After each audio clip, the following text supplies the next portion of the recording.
Hello dear students and friends, આજના આપણા વિડીયોમાં વાત કરવાની છે ધંધાકીય સંશોધનનો ખ્યાલ અથવા ધંધાકીય સંશોધનનું સ્વરૂપ, કોન્સેપ્ટ બિઝનેસ રિસર્ચ. હવે જો મેં એક આકૃતિ દોરીને સમજાવવાનો પ્રયત્ન કરેલો હોય, સંશોધનનું સર્જન ક્યારે થાય તો કે સંશોધનનું સર્જન સમસ્યાનું સર્જન થાય ત્યારબાદ સંશોધન કરવામાં આવતું હોય છે. એટલે કોઈ બી પ્રોબ્લેમ આવે, સમસ્યા આવે, પછી એનો ઉકેલ મેળવવામાં આવે. કેના દ્વારા તો કે રિસર્ચ દ્વારા, સંશોધન દ્વારા. પછી ઉકેલ મેળવવો તો અમુક સમય જતાં પાછી એમાંથી સમસ્યાનું સર્જન થાય. પાછો આપણે શું કરીએ તો કે સમસ્યાનો ઉકેલ મેળવતા હોઈએ છીએ. એટલે આ છે સંશોધનની પ્રક્રિયા નિરંતર અને સતત ચાલ્યા રાખતી એક બાબત બને. બરાબર, આ આકૃતિ દ્વારા તમે સમજી શકો છો. એક એરો સમસ્યા તરફ જાય છે, સમસ્યામાંથી ઉકેલ, ઉકેલમાંથી પાછી સમસ્યા, સમસ્યામાંથી પાછી ઉકેલ. એટલે સતત આ ચક્ર ફર્યા રાખે છે. ઉપર જણાવ્યા અનુસાર સંશોધનનું સ્વરૂપ એ નિરંતર ચાલતી પ્રક્રિયા જેવું છે. મેં તમને આગળ કીધું એમ સતત ચાલતી પ્રક્રિયા છે. કોઈ પણ સમસ્યા પર અભ્યાસ કરી તેનો ઉકેલ કાઢવામાં આવે છે. ત્યારબાદ તેમાં શું તો કે અન્ય સમસ્યાઓ ઉદ્ભવે છે. કોઈ બી સમસ્યા હોય, બરાબર, જેમ કે પાણીની સમસ્યા હોય, બરાબર, જેમ કે કોઈ બી વિસ્તારમાં પાણી ના આવતું હોય, બરાબર. આપણે કોર્પોરેટનું એક્ઝામ્પલ એક લઈએ. કંપની હોય, કંપનીમાં કામદારો હડતાળ ઉપર વહી ગયા હોય, બરાબર. એક સમસ્યા થઈ કંપની માટે. કંપનીના ડિરેક્ટરોએ, સંચાલકોએ શું કર્યું, જેમ તેમ કામદારોને મનાવી અને પાછા કામ તરફ વાળ્યા. બરાબર, કામ તરફ વાળ્યા તો કામ તો કરવા રાજી છે, પણ શું પાછી એક સમસ્યા છે તો કામદારો પગાર વધારવાનું કહે છે, બરાબર.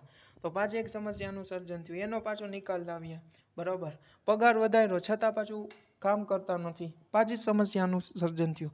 એટલે આ સતત ચાલતી એક પ્રક્રિયા છે. કોઈ પણ સમસ્યા પર અભ્યાસ કરી તેનો ઉકેલ કાઢવામાં આવે છે. ત્યારબાદ અન્ય સમસ્યા ઉદ્ભવે છે. ફરીથી સંશોધન કરી તેનો ઉકેલ મેળવવામાં આવે છે. એટલે સંશોધનનું સ્વરૂપ છે એ કેવું છે, સતત ચાલતી એક પ્રક્રિયા છે.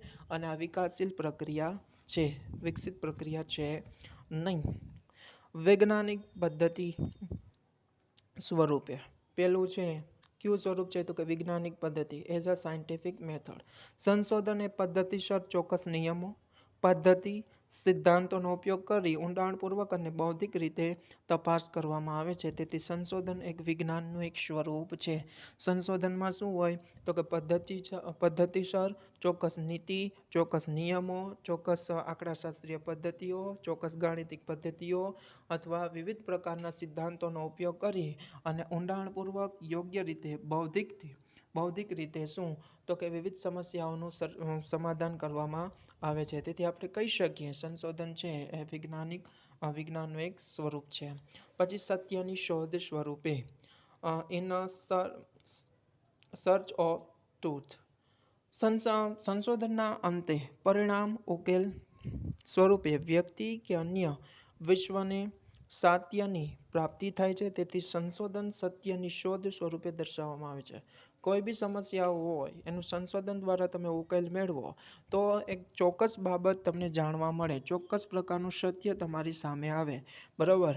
એટલે શું તો કે સત્યની શોધ સ્વરૂપે સંશોધનને દર્શાવવામાં આવે છે. આ એક એનું સ્વરૂપ થયું. ત્રીજું સ્વરૂપ આવે છે ધંધાકીય સમસ્યાઓના ઉકેલ સ્વરૂપે. ધંધામાં વિવિધ પ્રકારની સમસ્યાઓ બનતી હોય એનો ઉકેલ મેળવવા સંશોધનનો ઉપયોગ કરવામાં આવતો હોય છે. ધંધાકીય સંશોધનનો મુખ્ય ઉદ્દેશ ધંધાકીય સમસ્યાઓનું નિરાકરણ છે અથવા સમાધાન છે. કોઈ બી સમસ્યાઓનો ઊંડાણપૂર્વક અભ્યાસ કરીને સંશોધન કરવામાં આવતું હોય છે, બરાબર. પછી ચોથું આવે છે પ્રવૃત્તિઓના સમૂહ સ્વરૂપે, in the form of set of activities. સંશોધન એ વિવિધ પ્રવૃત્તિઓ અથવા પદ્ધતિઓના મદદરૂપે શક્ય બને છે. આમ પ્રવૃત્તિઓની મદદથી સંશોધનની સમસ્યાઓનો ઊંડાણપૂર્વક અને પદ્ધતિસર અભ્યાસ થઈ શકે છે. સંશોધન એ વિવિધ પ્રવૃત્તિઓ અને પદ્ધતિના મદદરૂપે વિવિધ પ્રકારની મેથડ્સ જોઈએ, પદ્ધતિઓ અથવા પ્રવૃત્તિઓ કરવી પડતી હોય ત્યારબાદ જ સંશોધન શક્ય બને. આ પ્રવૃત્તિઓની મદદથી સંશોધનની સમસ્યાઓનો ઊંડાણપૂર્વક અને પદ્ધતિસર અભ્યાસ થઈ શકે છે. એટલે આપણે કહી શકીએ પ્રવૃત્તિઓનો સમૂહ સ્વરૂપે. પછી જ્ઞાન સ્વરૂપે, in a form of knowledge. વ્યક્તિ પોતાનામાં રહેલો જ્ઞાનનો ઉપયોગ કરી સંશોધન કરે છે અને સંશોધન પૂર્ણ થતાં અંતે તેનો ઉકેલ પ્રાપ્ત કરે છે. અને ઉકેલ પ્રાપ્ત કરે એટલે નવું સત્ય તેને સામે આવે છે અથવા નવા જ્ઞાનની એને પ્રાપ્તિ થતી હોય છે, આપણે કહી શકીએ જ્ઞાન સ્વરૂપે. પછી અન્ય સ્વરૂપે અધર ફોર્મમાં આપણે શું કહી શકીએ છીએ, વિવિધ બીજા પ્રકાર અન્ય સ્વરૂપે તો કે સંશોધન નિયમોના પરિણામ સ્વરૂપે હોય છે. ચોક્કસ પ્રમાણના રૂલ્સ અને રેગ્યુલેશન આપણે ફોલો કરતા હોઈએ છીએ. કેમાં? તો કે સંશોધનમાં. પછી સંશોધન સિદ્ધાંતોના પરિણામ સ્વરૂપે હોય છે. સંશોધન માટે વિવિધ પ્રકારના વૈજ્ઞાનિક સિદ્ધાંતો, ગાણિતીય સિદ્ધાંતોનો ઉપયોગ કરવામાં આવતો હોય છે પરિણામ શોધવા માટે, સમસ્યાઓનો નિકાલ માટે. પછી સંશોધન સામાજિક બાબત છે. સંશોધન વૈજ્ઞાનિક બાબતમાં બી થાય, તાત્વિક બાબતમાં બી થાય, સોશિયલ, સાયન્ટિફિક, ફિલોસોફિકલ, મનોવૈજ્ઞાનિક સ્વરૂપે બી થતું હોય છે, બરાબર, સાયકોલોજીકલ સ્વરૂપે.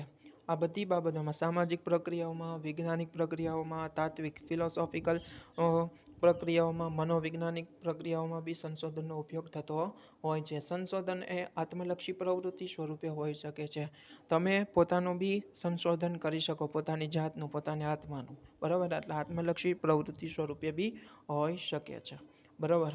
ત્યારબાદ આપણે જોઈશું ધંધાકીય સંશોધનની લાક્ષણિકતાઓ નેક્સ્ટ વિડીયો લેક્ચરમાં. Thank you.